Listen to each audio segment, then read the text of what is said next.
ሰላም የተከበራችሁ የጤና ጉዳይ ቲዩብ ተመልካቾቼ እንደምቆያችሁ። ዛሬ እንግዲህ የአስም በሽታ መንስኤዎችን፣ የበሽታውን ቀስቃሽ ነገሮችን እንዲሁም ማድረግ የሚኖርብንን ጥንቃቄዎችና የእጽዋት ማስታገሻ መድኃኒቶችን በተመለከተ አስፈላጊ የሆኑ መረጃዎችን በተሰናዳ መልኩ ይዤላችሁ መጥቻለሁ።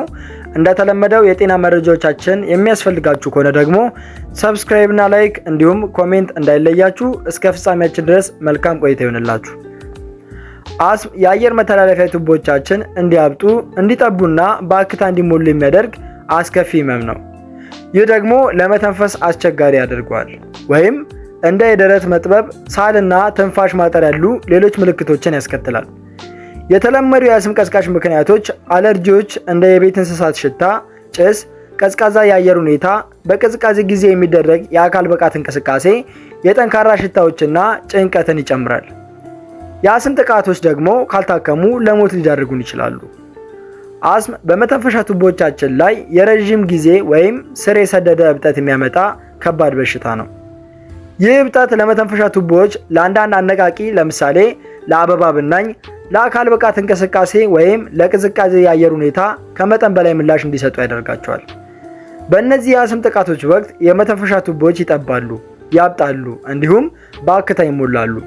ይህ ደግሞ ለመተንፈስ እንድንቸገር ወይም እንድናስል አሊያም ትንፋሽ እንዲያጥረን ያደርጋል።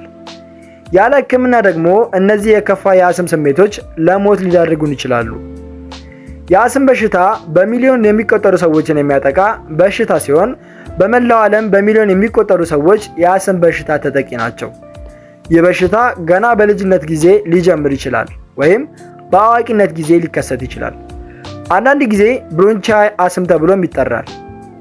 በዓለም ላይ የተለያዩ አይነት የአስም አይነቶች ያሉ ሲሆን ከነሱም መካከል አንደኛ የአለርጂ አስም። የአለርጂ አስም አለርጂን ወደ ውስጥ ስንስብ የመተንፈሻ ቱቦቻችን እንዲጠቡ የሚያደርግ አስከፊ የመተንፈሻ ችግር ነው። የተለመዱ አለርጂዎች የአበባ ዱቄት፣ የእንስሳት ፀጉርና የሻጋታ ስፖሮችን ያካትታል። ይህ አይነቱ አስም በልጆችም ሆነ በጎልማሶች ዘንድ በጣም የተለመደ ነው። የአለርጂ አስም ምልክቶች ከሆኑት ውስጥ ደግሞ የትንፋሽ ማጠር፣ ሳል፣ ማቃሰት፣ የአፍንጫ መታፈን፣ የአይን ማሳከክና ሽፍታ ናቸው። የአለርጂ ስሜት ሲኖርብን ሰውነታችን እንደ አደጋ የሚቆጥረውን ነገር ወይም አለርጂን ለመከላከል ምላሽ ይሰጣል። የበሽታ የመከላከል ስርዓታችን ደግሞ ይህንን አደጋ ለመዋጋት ሁሉንም የመከላከያ ዘዴዎችን ያነቃቃል። ለአለርጂ ስንጋለጥ የበሽታ የመከላከል ስርዓታችን ማበጥና የአየር መተላለፊያ ቱቦቻችን ደግሞ እንዲጠብ የሚያደርጉ የተለያዩ ኬሚካሎችን ይለቃል። በዚህን ጊዜ ደግሞ የትንፋሽ ማጠርና ለመተንፈስ መቸገር ይከሰታል ማለት ነው። ሁለተኛ አክታ የሌለው አስም ወይም ሲቪኤ። ይህ አይነቱ የአስም አይነት ደግሞ አስም ያለባቸው ሰዎች ከሚያሳዩት ምልክቶች መካከል ሳል ብቻ የሚታይበት የአስም አይነት ነው። ይህ አይነቱ አስም ስር የሰደደ ወይም ተደጋጋሚ የሆነ ደረቅ ሳል የሚያስከትል ሲሆን እንደ መተንፈሻ መሳሪያዎች ወይም ኢንሃለርስ ባሉ የአስም ህክምናዎች ይታከማል። ተጨማሪ የብሮንካይተስ አይነቶች ላይ ሳል ዋነኛው ምልክት ሲሆን ከሌሎች የብሮንካይተስ ምልክቶች ለምሳሌ ትንፋሽ ማጠር ወይም የመተንፈስ ችግር ጋር አብሮ ሊመጣ ይችላል። ስለዚህ ሲቪኤ ካለብን ሳል ብቸኛ ምልክት ይሆናል ማለት ነው። ሶስተኛ በአካል ብቃት እንቅስቃሴ ምክንያት የሚከሰት አስም ወይም ኤክሰርሳይዝ ኢንዲዩስድ አስታማ ሲሆን በዚህ ጊዜ የሚከሰት አስም በአካል ብቃት እንቅስቃሴ ወቅት የመተንፈሻ ቱቦአችን ሲጠብ የአስም ምልክቶችን የሚያስነሳበት ሁኔታ ነው። ይህ ሳል ትንፋሽ ማጠርን ሊያካትት ይችላል። ሰውነትን ማዘጋጀት ወይም ዋርኒንግ አፕ፣ ኢንሄለር እና ሌሎች መድኃኒቶች የአስም ጥቃቶችን ለመከላከልና ጥቃት በሚደርስብን ጊዜ የአየር መተንፈሻ ቱቦችን ለመክፈት ይረዳሉ ማለት ነው። ከዚህ ጋር ተያይዞ በአካል ብቃት እንቅስቃሴ ወቅት ወይም በኋላ እንደ ሳል፣ ትንፋሽ ማጠርና የትንፋሽ ጩኸት የመሳሰሉ የአስም ምልክቶች ሊታዩብን ይችላሉ ማለት ነው። አራተኛ የስራ አካባቢ አስም ወይም ኦኩፔሽናል አስታማ። የስራ አካባቢ አስም ማለት ስራ በምንሰራበት ጊዜ ለአየር ቧንቧ እብጠት የሚዳርጉ ንጥረ ነገሮች ምክንያት ለመተንፈስ ስንቸገር የሚከሰት የአስም አይነት ነው። ይህ አስም የትንፋሽ ማጠር፣ ሳልና የደረት መወጠርን ሊያስከትል ይችላል። ከስራ ቦታ ስንርቅ ደግሞ ይሻለናል። ለዚህ ደግሞ ህክምናዎች ሊረዱን ይችላሉ። ነገር ግን የአስም ጥቃትን ለመቀነስ ከሁሉ የተሻለው መንገድ ቀስቃሽ የሆኑ ነገሮችን ማስወገድ ነው። የስራ አካባቢ አስም ምልክቶች እንደ ሌሎች የአስም አይነቶች ምልክቶች አሉት። ለምሳሌ ትንፋሽ ማጠር፣ ማንኮራፋት ወይም ፉጨት ድምፅ፣ የደረት መጥበብ፣ ህመም ወይም ግፊትና ሳል በስራ አጋጣሚ ለሚከሰት የአስም አይነት መንስኤዎች ናቸው ማለት ነው።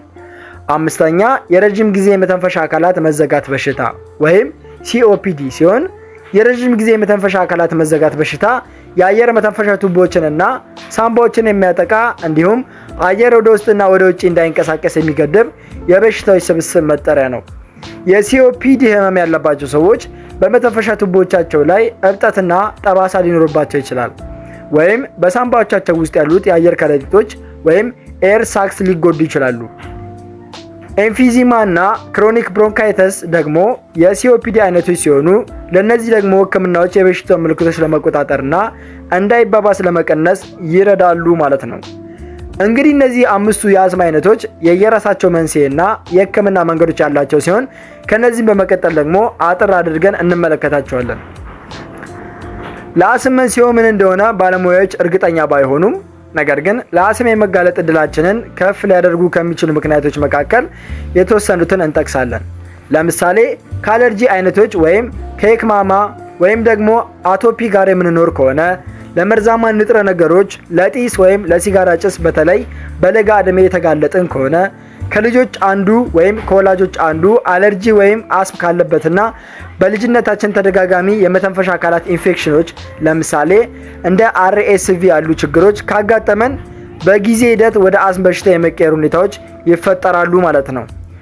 የአስም መንስኤዎች የአስም ምልክቶችን የሚያስከትሉ ወይም የሚያባብሱ ነገሮች ሲሆኑ ለዚህ ደግሞ አንድ የተወሰነ መንስኤ ወይም ብዙ ሊኖሩት ይችላሉ።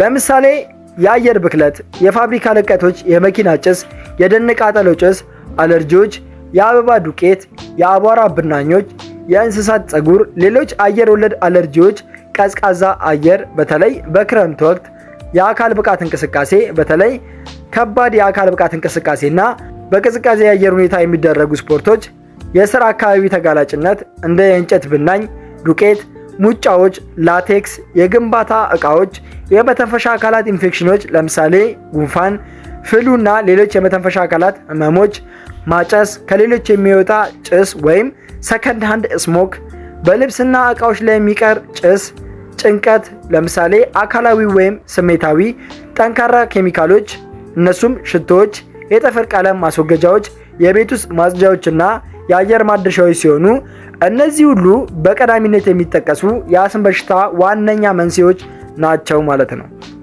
የአስም ምልክቶችን ለመከላከልና ለማስታገስ ምንም እንኳን ብዙ የአስም ህመምተኞች ምልክቶችን ለመከላከልና ለማስታገስ በመድኃኒት ላይ ቢተማመኑም ጤናችንን ለመጠበቅና የአስም ጥቃቶችን ለመቀነስ ግን በራሳችን ማድረግ የምንችላቸው በርካታ ነገሮች አሉ። ለምሳሌ አስም የሚያስነሱ ነገሮችን ማስወገድ፣ ለአስም መንስኤ ለሆኑ ነገሮች ተጋላጭነታችንን ለመቀነስ እርምጃዎችን መውሰድ አስምን ለመቆጣጠር ቁልፉና ዋነኛው ነገር ነው። ተጋላጭነታችንን ለመቀነስ ደግሞ የሚከተሉትን ማድረግ ይኖርብናል። ለምሳሌ አንዳንድ እጽዋትን፣ ምግቦችን የሰውነትን እብጠት ወይም ኢንፍላሜሽንን በመቀነስ የኦክሳይድ ጭንቀትን በመዋጋት እንዲሁም የበሽታ የመከላከል አቅምን ወይም ደግሞ ኢሚዩኖ ሲስተማችንን በማሳደግ የአስም ምልክቶችን ማስታገስ እንችላለን። ከነዚህም መካከል ቱርሜሪክ፣ ጂንሰንግ፣ ነጭ ሽንኩርት፣ ጥቁር አዝሙድና ማር ይገኙበታል። ነገር ግን ማንኛውንም እጽዋት ወይም የቤት ውስጥ ህክምናዎችን ከመጠቀማችን በፊት ሐኪማችንን ማማከር ይኖርብናል። የበሽታ የመከላከል አቅምን የሚጨምሩ እጽዋት አስም ላለባቸው ሰዎች በተለየ ሁኔታ ጠቃሚ ሊሆኑ ይችላሉ። ጠንካራ የበሽታ የመከላከል ስርዓት አስምን ከሚያስነሱ ነገሮች ጋር በተሻለ ሁኔታ መቋቋም ስለሚችል የአስም ጥቃቶችን ድግግሞሽ ሊቀንስልን ይችላል።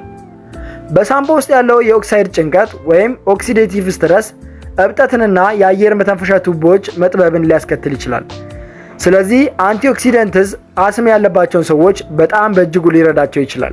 በአስም ምክንያት የሚከሰተው እብጠት የአየር መተንፈሻ ቱቦዎች እንዲያብጡና እንዲጠቡ ያደርጋል። ይህም እንደ ትንፋሽ ማጠር፣ የደረት መጨነቅ እናም ሳል የመሳሰሉ ምልክቶችን ያስከትላል። አንዳንድ እጽዋት ደግሞ እብጠትን በመቀነስ እነዚህን ምልክቶች ለማስታገስ ይረዳሉ። እጽዋቱን አንድ በአንድ ስንመለከት ደግሞ አንደኛ ቱርሜሪክ ኃይለኛ የሰውነት መቆጣት ችግርን የመከላከል ባህሪ እንዳለው ይታወቃል። ይህም በአብዛኛው ከውስጡ በሚገኘው ኩርኩሚን በተባለ ንቁ ውህድ ምክንያት ነው። ኩርኩሚን እብጠትን በመቀነስ ረገድ ወሳኝ ሚና የሚጫወት ኃይለኛ አንቲኦክሲዳንት ነው። እብጠት ደግሞ ለአስምና ለሌሎች የመተንፈሻ አካላት ችግሮች ቁልፉ መንስኤ ነው። አንዳንድ ጥናቶች እንደሚያመለክቱት ኩርኩሚን የብሮንቺያል ጡንቻዎች ዘና እንዲሉ በማድረግ የአስም ህመምተኞች የመተንፈስ ችግርን ለመቀነስ ይረዳቸዋል። የብሮንቺያል ጡንቻዎች ዘና ማለት የአየር መተላለፊያ ቱቦች እንዲከፈቱና የተሻለ የአየር ፍሰት እንዲኖር ያደርጋል ወይም ያግዛል ማለት ነው። ሰዎች ቱርሜሪክን በምግብ ውስጥ በመጨመር ወይም እንደ ማሟያ በመጠቀም ጤናቸውን ማበልጸግ ይችላሉ ማለት ነው። ሁለተኛ ጂንሰንግ። ጂንሰንግ ለዘመናት በባህላዊ የቻይና መድኃኒት ውስጥ ዋና ስፍራ ሲሰጥ የቆየው የጂንሰንግ ስር በሽታ የመከላከል አቅምን ከፍ ሊያደርግ ይችላል። በተጨማሪም ጂንሰንግ የሳምባን ተግባር ሊያሻሽል ይችላል። የብሮንካይተስ መስፋፋትን በመጨመር የአተነፋፈስ ችግሮችን ሊቀንስ ይችላል። ጂንሰንግ በአየር መተላለፊያ መንገዶች ላይ እብጠትን በመቀነስ የአስም ምልክቶችን ክብደት ሊቀንስልን ይችላል። ሶስተኛ ነጭ ሽንኩርት። ነጭ ሽንኩርት የአስም ታማሚን ሊጠቅሙ የሚችሉ ጸረ ብግነትና አንቲኦክሲደንትስ ባህሪያት አሉት። በነጭ ሽንኩርት ውስጥ የሚገኙት ንቁ ውህዶች እንደ አሊሲን ያሉ እብጠትንና ኦክሲዴቲቭ ጭንቀትን ለመቀነስ ይረዳሉ። በጥንት ጊዜም ቢሆን ሰዎች የመተንፈሻ አካላት ችግሮችን ለማስታገስ ነጭ ሽንኩርትን በተለያዩ መንገዶች ተጠቅመውበታል። እናም ተፈጥሯዊ የጸረ ብግነት ውጤቶቹ የአስም ባህሪ የሆኑትን የመተንፈሻ ቱቦች እብጠትንና መጥበብን ለመቀነስ ይረዳል ማለት ነው። አራተኛ ጥቁር አዝሙድ። ጥቁር አዝሙድ አስምን ጨምሮ የመተንፈሻ አካላት ሁኔታዎችን ሊጠቅም ይችላል። ተመራማሪዎች በርካታ የባዮ አክቲቭ ውህዶችን የያዘ በመሆኑ በተለይም ታይሞኪዮኒን የተባለውን ንጥረ ነገር ጨምሮ ለብዙ ጥቅሞቹ አስተዋጽኦ ያደርጋል ብለውም ያምናሉ። ሂስታሚን በመለቀቁ የሚከሰቱ የአለርጂ ምላሾች ብዙ ጊዜ አስምን ሊያስነሱ ይችላሉ። የጥቁር አዝሙድ የጸረ ሂስታሚን ባህሪያት ደግሞ የአለርጂ ምላሾችን ለመቀነስ በእጅጉ ይረዳሉ። በዚህም ከአለርጂ ጋር የተያያዙ የአስም ምልክቶችን ለመቆጣጠር እጅግ በጣም ጠቃሚ ነው ማለት ነው። አምስተኛ ማር። ማር ጉሮሮን በተፈጥሮ የማረጋጋት ውጤት አለው። ይህም ብዙ ጊዜ የሳል ጥቃቶች ለሚያጋጥማቸው የአስም ታማሚዎች ጥቅም ሊሰጥ ይችላል። የማር ውፍረት ያለው ይዘት ጉሮሮን ስለሚሸፍን ሳል የሚያስነሳውን ብስጭት ለመቀነስ ይረዳል። ማር ጸረ ብግነት ወይም አንቲ ኢንፍላማቶሪ ባህሪያት ያለው ውህድ ይዟል። የአየር ቧንቧዎች በመቆጣት ወይም ኢንፍላሜሽን ዋነኛ ችግር በሆነበት አስም ላይ ይህ በተለይ በጣም ጠቃሚ ሊሆን ይችላል። ማር ብግነትን በመቀነስ የመተንፈስ ችግርን ለማቃለል በእጅጉ ይረዳል። እንዲሁም ደግሞ በአየር ቧንቧዎች ውስጥ ያለውን አክታ ለማቃለል በመርዳት እንደ ተፈጥሯዊ አክታ ወይም ኤክስፔክቶራንት ሆኖ ሊያገለግለን ይችላል። ይህ የአየር ቧንቧዎችን በማጽዳት ለመተንፈስ እንድንችል ያደርገናል። እንዲሁም ደግሞ ሰዎች ማርን ከሙቀት ጋር ወይም ከእጽዋት ሻይ ጋር በመቀላቀል ጥቅሞቹን ማሳደግ ይችላሉ ማለት ነው። ስለዚህ እነዚህንና መሰል የሆኑ የሕክምና መንገዶችን በመጠቀም የሚከሰትብንን ህመም ማስታገስና ቶሎ ቶሎ እንዳይከሰትብን ማድረግ እንችላለን ማለት ነው። እንግዲህ ዛሬ ከአስም በሽታ ጋር በተገናኘ የሚከሰትበትን መንስኤ፣ ውጤት እንዲሁም ህክምናዎች ጋር በተገናኘ በጤና ላይ የሚኖረውን ተጽዕኖ ግልጽና ቀለል ባለ መልኩ ተመልክተናል። እናንተም ከዚህ ቪዲዮ ጥሩ ትምህርት እንደወሰዳችሁበት ተስፋ አድርጋለሁ። እንግዲህ እናንተም ከተማራችሁበትና ቁም ነገርን ካገኛችሁበት በቅንነት ለሌሎች ሼር በማድረግ ቪዲዮ ለሌሎች እንዲደርስ አድርጉ። በተጨማሪም ሌሎች ጠቃሚ የሆኑ የጤና መረጃዎቻችን እንዲደርሳችሁ ሰብስክራይብ እና ላይክ ማድረጋችሁን እንዳትረሱ። ቀጣይ ደግሞ በሌላ የጤና ርዕሰ ጉዳይ እንገናኛለን። መልካም ጊዜ ይሆንላችሁ።